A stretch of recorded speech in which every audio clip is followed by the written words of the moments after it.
Welcome to Wind Down Wednesday. Here are your hosts, Jeffrey Tobias Halter and Amanda Hammett.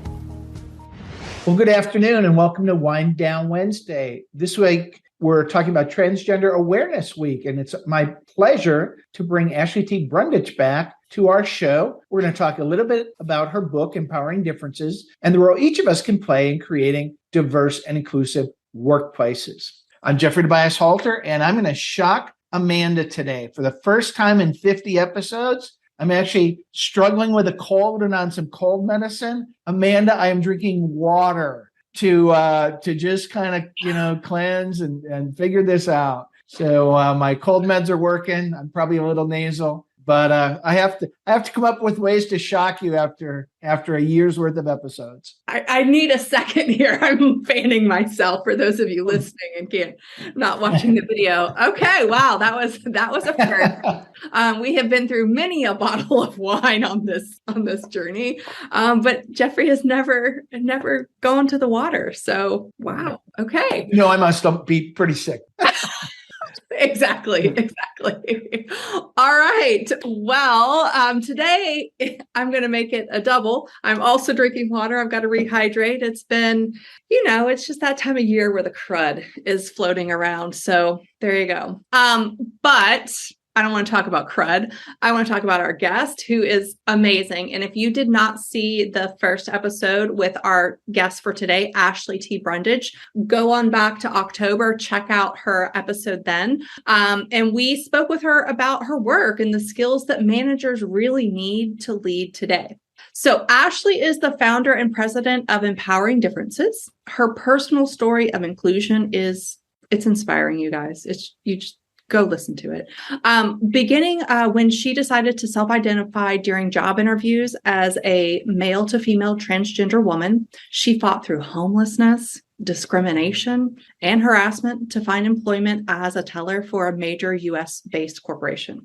Over the next 5 years, she rose through the organization to become a vice president with the National Diversity and Inclusion team. Today, though, Ashley speaks about her transition, workplace equality, empowerment, and leadership principles. Ashley, welcome back to Wine Down Wednesday. What's your beverage of choice today? I have Tempranillo, so there's that. Oh, very nice. Ordained. One of our favorites. It's the middle of the week, but it's been a week. I'll tell you that. There you go. All right. So Ashley, for our listeners who missed the earlier episode in October, again, you should go check it out. Would you share just a very short background and description of the work that you're doing? Yeah. Well, I've turned Trans Awareness Week into Trans Awareness Month. So there's that. So you can imagine that it's a month-long worth of celebration and work to really amplify the community. I, as you mentioned in my bio, right, overcoming some of these, I literally had a door slammed in my face by a potential employer wanting to bring me in as an entry-level employee.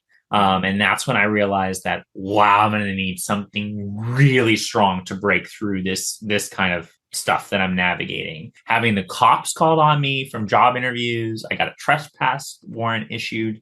So I went home one night on my computer and I'm typing in how to overcome obstacles. And I saw this article about empowerment. And that's when I then realized, oh my goodness, I need to know more about this thing about empowerment. So then I Googled empowerment and I found that it was authority and power connected to people. And then I was like, wow, I know what people is, but authority and power is very ambiguous. And I said, I need to research this. So I literally became an empowerment researcher in that moment. And it's what fueled me in my career development and getting hired at PNC Bank as a part-time bank teller. And then growing in my career in 4.5 years to be help running a program on diversity, equity, and inclusion for 50 different markets and building 50 different DEI strategies for one company. All of those efforts were done because I had strong, amazing allies who were there amplifying the work. And Trans Awareness Week is really about that. So I know we're going to talk about that, but these are my allies here, Bryce and Blake, and they really saved my life. And I wouldn't be here if it wasn't for them. Such a timely answer. Because we do want to talk and go deep around Transgender Awareness Week or month. I love that. We are totally going to shamelessly steal that. Share with our listeners the importance of this week, not just around supporting our coworkers, but just a little bit on the history. And then what can I do as an ally or someone who wants to either learn more or do more to support transgender awareness? Yeah.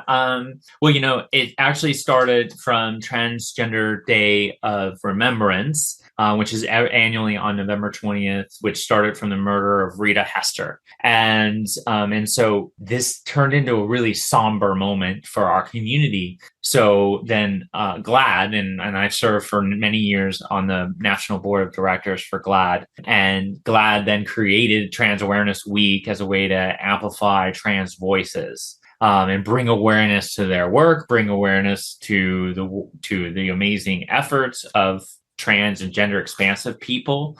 But it can't just be done just from having a week, right? There has to be actionable allyship that people then are championing and having discussions and learning and growing, or just being there to support. Like I mentioned, Bryson Blake, these are just kind of some examples on a high level. Talk for just a second on the staggering statistics, because this holiday specifically, I think, started almost around Black remembrance, because people of color are so much I won't say greater impacted, but a lot of Transgender Awareness Week is around people of color. Can you talk about just some of the numbers I know you're aware of, just for our listeners? Yeah. So more than 40% of the trans community attempt or commit suicide. I definitely was in that category, sadly, but luckily I didn't, because of my kids. Repeat that number for our listeners. More than 42% of the trans community either attempts or commits suicide. But the bigger thing is the employment. So 40% of the trans community is unemployed, and 40% of the trans community, and I'm saying trans as a broader construct to include gender non-binary and gender diverse or gender expansive people. So 40% unemployed and 40% are underemployed. So that means 8 out of every 10 TGX people you meet are either underemployed or underemployed. And then to your point around race, and when race is added into this, from my research, I found that it's about 95% of the commensurate violence and murder statistics are trans women of color. So 95% more, and literally 95% of all of the murders are trans women of color specifically, and mostly Black and brown.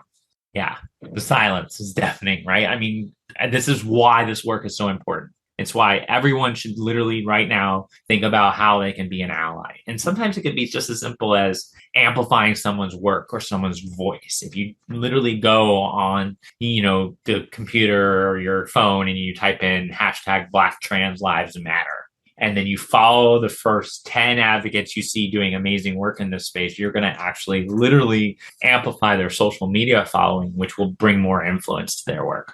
I mean, I think that's something easy that anybody right now can just easily do in the next 3 minutes, just to make the world a little more knowledgeable and just to bring some light onto topics like this. I think that number is, the statistics you gave were staggering, and although we've all seen the news, it shouldn't be staggering. I'm almost speechless in this moment. Okay, so let's switch this up a little bit. Let's talk about messaging. I mean, you recently wrote on LinkedIn that this is the moment when we all realize that advocating for everyone sometimes means we have to be aware of how we build the messaging. Mm-hmm. Yes. So what tips do you have for building a message program through empowerment? And how can organizations better support their LGBTQ plus employees? Yeah. One of my favorite companies is Coca-Cola, right? And does Coca-Cola sell Coke one way around the world? Or do they market it to different audiences in different segments of the world, but also different audiences of who might be watching the television?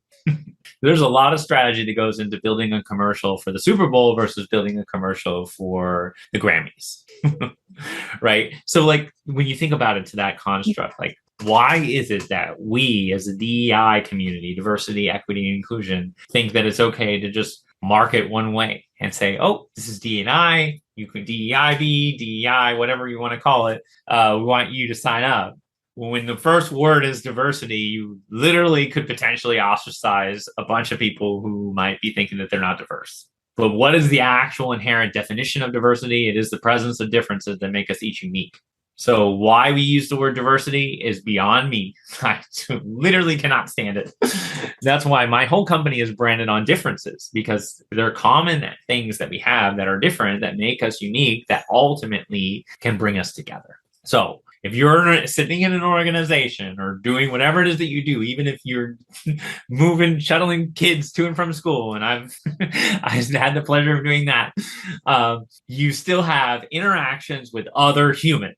And it's that moment where you're interacting with other humans where empowerment can live, because that is the people part of the app of empowerment. So the app of empowerment moves in every conversation, in every interaction, in every marketing, and any communication strategy you ever do. And that is authority and power connected to people. Back to the definition of empowerment. It's an app that you don't have to download. You didn't even need internet access. If you know what the authority is that you want someone to garner from the communication, you want them to feel safe, secure, friendly, then you need to make sure that that's part of the messaging. And then you have to also make sure that you include the power information, because for some people, they're not going to do it unless you tell them exactly how it's going to impact them with the money or the bottom line or their wallet. Yeah. So that's how you communicate with empowerment. You build a strategy that involves the app of empowerment. And so that links really nicely to, as we start to wrap up, going back to your book and then talking about some of the concrete ideas for action that allies can take. And you talk about a bunch of them in your book, but what would maybe the top 3 be? Yeah, I mean, I think that as an ally, right, you have to be actionable.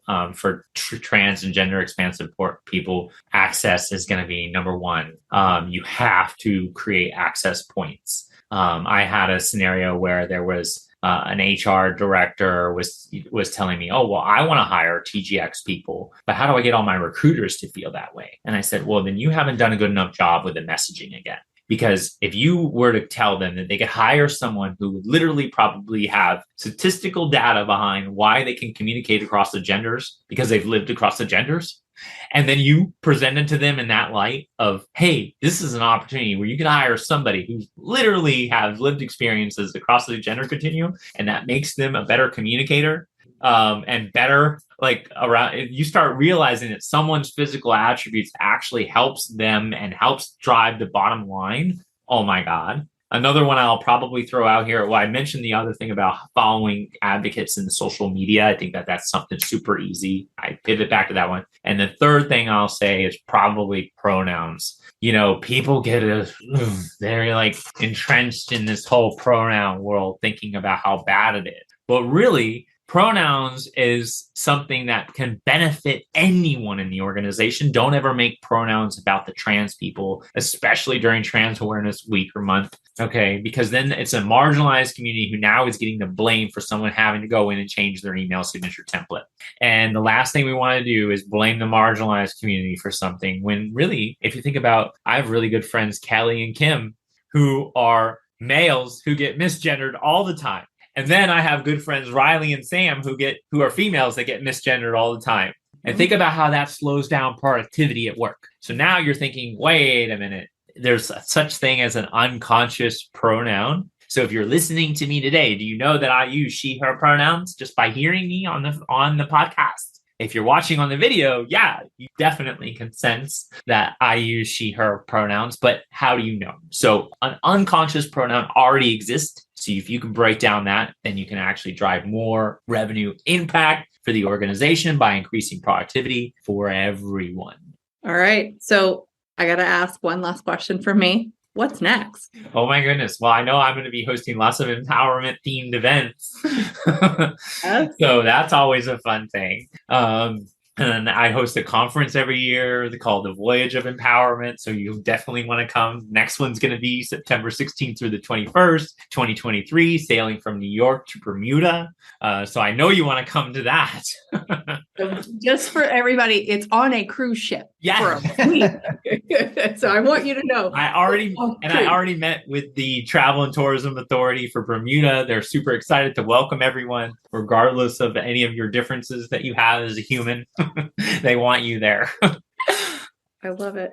Never enough time. Ashley, thank you so much. We are probably going to be reaching out and bringing you back again in the future. I love your approach. I love your practicality. I love your data. I love your passion. So thank you so much for joining us. If you want to learn more about Ashley T. Brundage and her work and her amazing book, go to her website, www.empoweringdifferences.com. There's great articles and thought starters and white papers. And if you have the opportunity, please invite her into your organization to start talking about empowering differences. So Ashley, thank you very much. Cheers. Cheers. Cheers. Thanks. Thanks again for joining us for Wind Down Wednesdays, a contemporary midweek discussion on current workplace and marketplace issues with a focus on diversity, inclusion, intersectionality, and equality. I'm Amanda Hammett, and on behalf of myself and Jeffrey Tobias Halter, thanks so much for joining us, and we'll see you in the next episode. Thank you for joining us for Wind Down Wednesday. If you like this episode, please subscribe to receive more episodes straight to your inbox.